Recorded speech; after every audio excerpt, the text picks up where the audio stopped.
Alright, so let me tell you about my new favorite game, which is a fighting game called Shadow Fight Arena. So it's a fighting game like Street Fighter, Mortal Kombat, one-on-one, but you fight in a team of 3 fighters that you can choose from a roster, but you do have to unlock a lot of these characters initially. So this is my team, for example. And each fighter has their own special moves and characteristics and so on. The cool thing about this game, though, is that it's to my knowledge, the first fighting game where you can fight online with other humans. So, you know, you don't have to actually go in a cyber cafe or, you know, invite people over to have a gaming party. You can fight other people online, which is pretty cool. In this video, I wanted to focus more on the fighting dynamics in the game. So let's take a look at that. So I'm going to pick Kibo, who fights with a katana, and I tap on how to play, and then training, and this is basically training mode. So you'll have an opponent that can be set to just defend or attack. So for now, I'll just have him stay there and defend as I show you the different moves. Before we get to that, let me go over the interface. So on the top you have a yellow bar, which is your health bar, and right underneath you have the shadow energy bar, which right now is completely full for me. And underneath, on the bottom left, you have your directional controls for movement, and on the bottom right you have your attack buttons. So let's talk about footwork. So using the directional pad, you can move forward or back. If you double tap, you actually leap. So you can leap forward, leap back, cover a little bit more ground more quickly. You can jump up by pressing up. You can crouch down by pressing down. You can jump forward and to the left, forward to the right, and you can roll diagonally down to the left and to the right. If you're close to your opponent and you double tap, you'll actually sidestep your opponent, and that can come in handy when you're stuck in a corner to get out of it. So that's the movement. Then you have your attack buttons. And let me get rid of my shadow energy by using my shadow attack.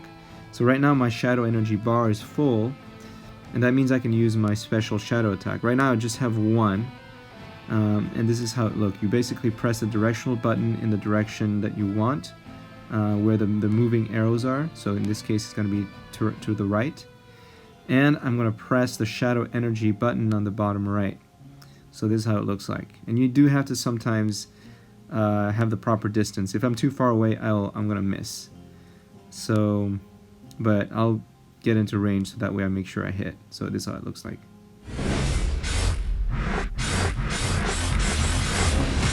And you can see it took a lot of energy off the opponent.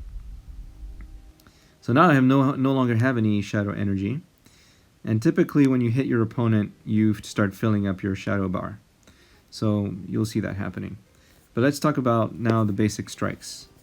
So if you, let's talk about hand attacks. So the punch button here on the right, lower right, is the hand attack. So if you press it once, just do a regular strike. If I press it twice, I do 2 strikes in a row.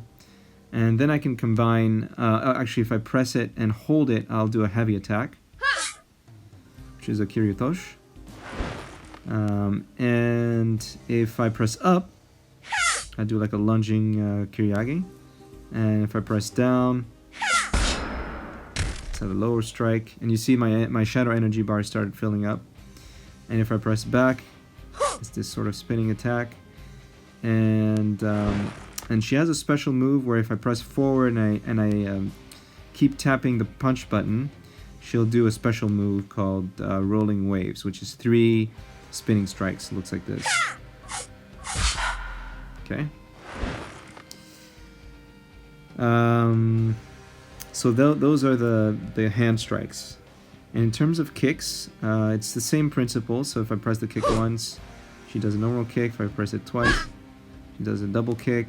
If I press and hold, she does a heavy kick, covers quite a bit of ground. I can jump and kick, straight up or forward. I can do a low kick, and I can also do a back kick. Like that. It's kind of like a mule kick. Alright, so you can also throw. So let's talk about throwing. So if I'm close enough to my opponent, I press the punch button and the directional button, I will throw my opponent. You have to be at the right distance, and it's a little bit tricky to pull off. But it can help set up some strikes. So, and I'll show you here, I'm going to try and do the shadow attack, but I'm going to miss because I'm too far away, and so it depletes my shadow bar. Okay, so we went over throws and attacks. There's also the little ninja star button on the bottom right there. That's for a ranged attack. And that's very, very useful. But again, you have to time it, and your opponent can always duck under it. Let's talk about blocking. So I'm going to now set my opponent to attack. And the way blocking works is actually quite unique. There's no block button. The way that you block is you actually don't do anything. You don't move, or you're just kind of going left or right, but not leaping, not jumping, not attacking. If you do any of those, you will not be blocking, so you're susceptible to getting hit. So that's the tricky part with blocking in this game. It takes a little bit of getting used to. So I'll turn them on, and you'll see that if I just stand there... actually, a couple things. You cannot block a shadow attack, and you cannot block a throw. So you can see I can't block those throws. He's gonna keep throwing me. He's just intent on throwing me here. Here's a block, here's another block. This is another special power. When she takes fatal damage, she becomes invincible for a few seconds, and her shadow energy bar goes full so that you can use your shadow attack.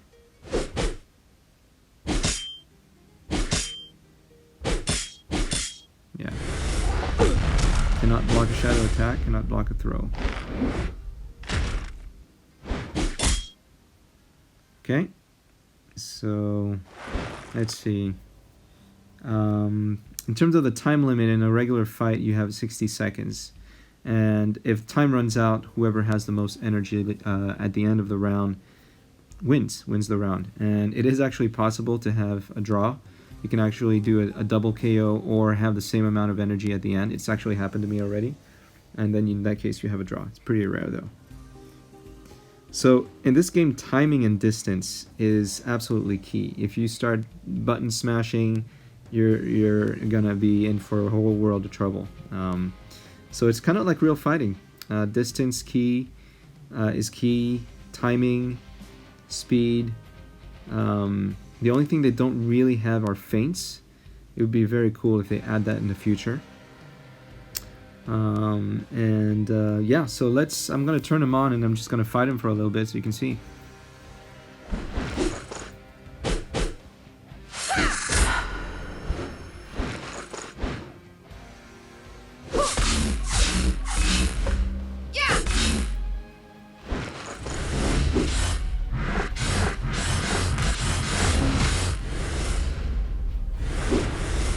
Alright, so that's it. Hope you give it a shot. I just want to show you the different gaming modes or fight modes.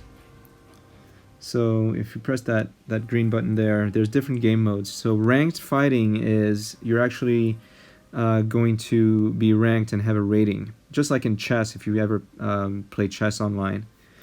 Or you can just play unranked. So if you play unranked, there's no risk to your rating going down. You can play the AI only, so you're not playing other people, only the computer. And the cool feature is versus a friend. So if I know your fight ID, or if you know mine, we can actually join up and have a little sparring session.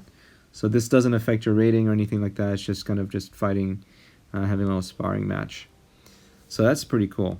And by the way, my fight ID I think is 1603. Let's see, I'll should appear here. Oh, 61308 actually. So that's my unique fight ID. So when you get the game, you'll be assigned a fight ID as well. So yeah, that's a basic overview. The rest is just like other fighting games, more or less. But this is cool because you can actually fight other real people. Alright, have fun. I hope to spar with you sometime. By the way, this game is free. You can buy gems and so on to level up more quickly, but you don't have to spend a dime on this game, which is pretty cool. It's available on iOS and Android right now, and they are planning on releasing it on the major gaming consoles, so PS4, Xbox, and PC. So that should be pretty cool, and the performance probably and the responsiveness will probably be a lot better than on the touch devices, just because the horsepower and also having actual controllers versus touchscreens. So yeah, hope you give it a shot, and I'll see you in the arena.